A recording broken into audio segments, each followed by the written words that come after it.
It's not just ICE that the left and their Democratic puppets are resisting.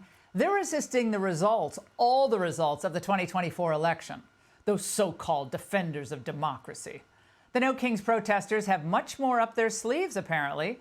The organizers got together for a planning call, and the Angle was there for all of it. Y'all knew that just our mass mobilization wasn't going to be the end of this love story, that there was still more to do to see the work of making sure there are no kings in America through to fruition. So I know that's why you're here tonight. Okay. So what's next on the agenda? 2 words: mass defiance. The No Kings era is here, and it's defined by widespread mass defiance of this regime. How do we get there? How do we get to mass defiance? There's a lot to say and a lot to do on that. A lot of nose rings. Well, they're already planning more protests, launching the No Kings Alliance, a rapid response network built for coordinated pushback.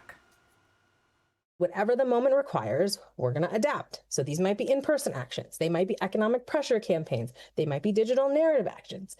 So stay tuned, and we'll have something for you every week. If we keep this momentum, we can make it impossible for anyone in power, in profit, or in denial to capitulate. And that is the task ahead of us. And back to you, Ash. Jiggy just dropped the mic on us real smooth like. I like the way at least she's reacting. It's not reading a script. I like that. All right, I love the narrative strategist, whatever that means.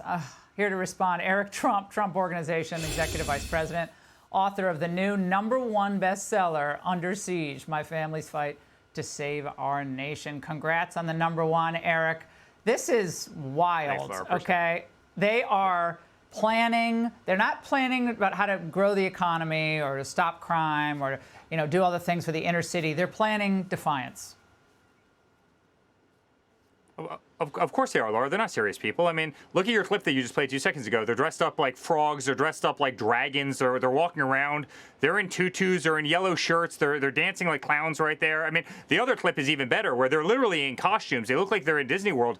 These aren't serious people. Let me tell you who's serious. My father is serious. He wants to clean up the streets of this country. He wants no crime. He wants the lowest taxes. He wants the best energy independence. He wants peace around the world, as you got in the Middle East last week.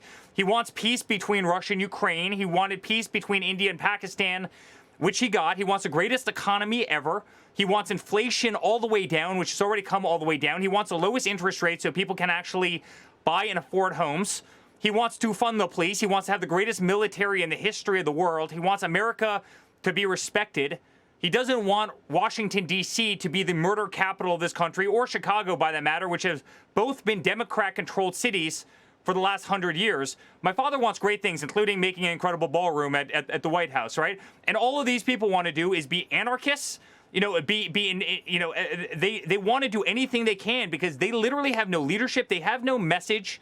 They have no platform. They lost in the most embarrassing way when they not only lost the popular vote, they lost every single swing state. Every state in our nation went to the right, including Miami-Dade, by the way, which was lost for the first time in 37 years by these people and by 11 points. And so they're lashing out. But this is no different than the summer of quote-unquote love protests in 2020 when they were staging bricks around cities all across the country and creating mass destruction and hurting law enforcement officers. And I can tell you the American people don't like this, Laura. They don't like this. They don't agree with this. They love my father, which is why he got voted in so overwhelmingly. And this is only going to backfire on these people. This does not resonate with the average U.S. citizen at all. Yeah, well, I think that, your book had the word siege in it. Right? You're under siege.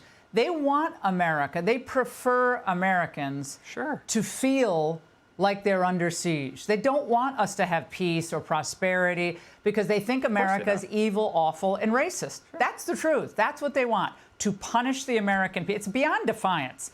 It's punishment. Sure. Defiance is just the path to punishment. Well, Laura, that's what they did with my father for the last 10 years. I mean, think about it.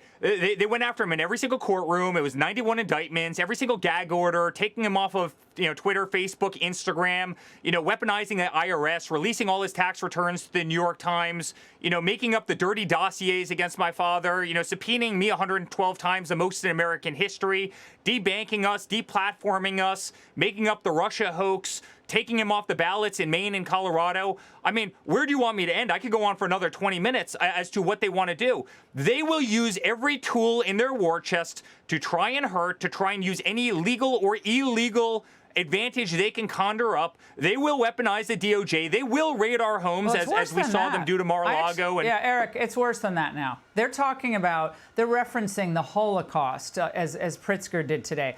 They're saying that other people have guns out there and basically implicitly threatening ICE agents.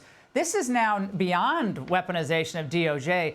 This is implicitly and sometimes explicitly calling for the injury, harm, and death, as we saw what happened with Charlie Kirk, the death of people they disagree with. That's where this has gone. Eric, last word. Sure. Does that surprise anybody after the death of Charlie Kirk? Does that surprise anybody as they tried to blow my father's head off on a stage in Butler or tried to kill him in West Palm Beach?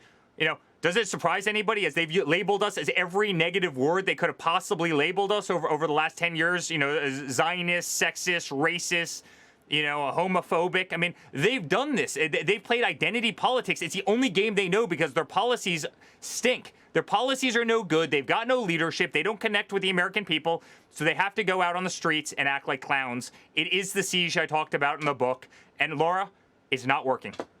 Eric, I think people want to live in peace and have prosperity, maybe, heaven forbid, go on a vacation every now and then, see their kids grow up in a safe community. That's what people want. That's what the Trump administration is trying to deliver here. Eric, congrats on the #1 New York Times bestseller. Good job.